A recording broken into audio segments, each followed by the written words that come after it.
things that used to irritate me.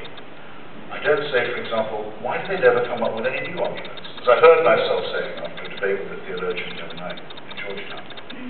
Well, they can't come up with any new arguments, can they? They're stuck, if you like, with the old arguments. They can say, if you like, and like torturing themselves into pretzel shape, all right, this applies only to those who do accept the theory of evolution by natural selection, who do understand a little bit of physics. It's come to think that it does look as if we got here as primates after 99.8% of all the other species ever created on Earth became extinct. That only shows how clever God was to begin with. Not much of an argument, is it? Actually, it doesn't really count as an argument at all. It isn't reasoning of any kind. It's a sort of reverse engineering. But it is, as is often said of hypocrisy, the compliment that dice pays to virtue. It's a tribute, in a sense, to the work that, had it been done earlier, would have meant there was no need of superstition in the first place. The same with the Big Bang. After all, it's an awesome cosmic event involving a great deal of heat and a great deal of light. In fact, Dinesh D'Souza, one of my best antagonists, a really believing, serious Catholic, does say in his new book, What's So Great About Christianity, a book that needs a question mark, which I thought doesn't have one. But come to think of it, now we look at it again, Genesis, instead of negating the Big Bang, predicts it, because we used to laugh and say, how could God create life and only then the sun, the moon, and the stars? Well, the Big Bang answers that. So you see, it was always there all along, only we were too dumb to see it. Now, I agree with Dinesh that that's a nice try. But that's as generous as I'm prepared to be. No, what we have to do is grasp something right off and stop being in the least bit apologetic about it ourselves.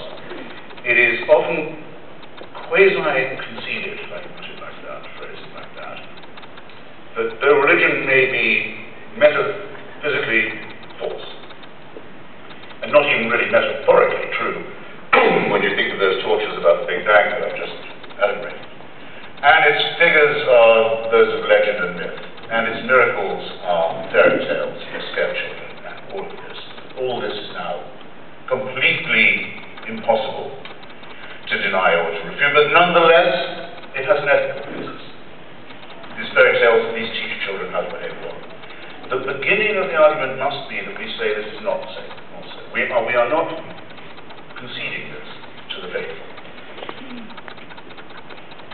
Is it moral, for example, to tell children, to tell anybody, that their sins can be forgiven them because of the human sacrifice in which they had no say, which if they had any childish say, they would have wanted to stop, wouldn't have wanted to see happen.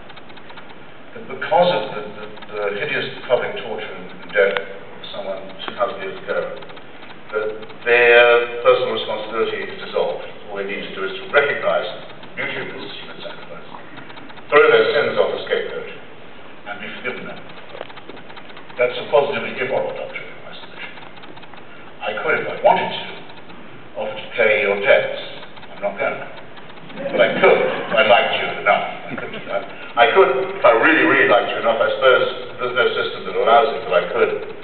There used to be in primitive society. I could offer to serve your term in prison for you, if I knew you and I believed in you. We know of cases, Charles Dickens' Tale of Two Cities is the most luminous, where someone will even take someone else's place on the scaffold. They'll do their suffering for them. They'll pay their debts. But they can't take away their responsibility. They can't say those sins never occurred.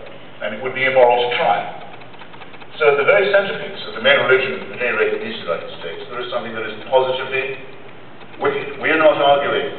It's insulting for us to be made to argue that we might be less ethical or moral because we don't believe.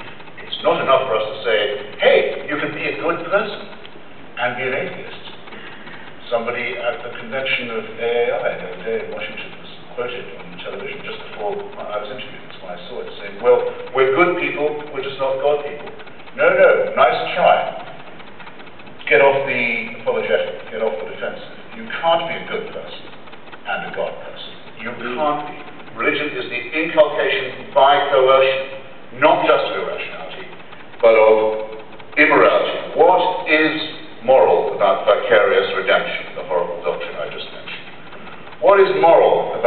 the mutilation of the genitals of children in the name of God. What is moral about that? The genital mutilation community is entirely theocratic. It should accept responsibility for what it advocates and not say it's teaching morality.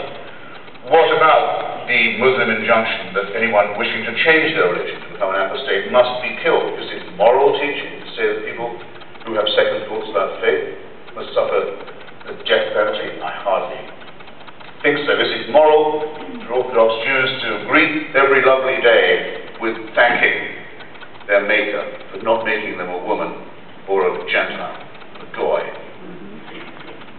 Is it moral for the women to have to say that we thank God for making us the way we are? Actually, that's not at least immoral, but it's something somewhat fatuous.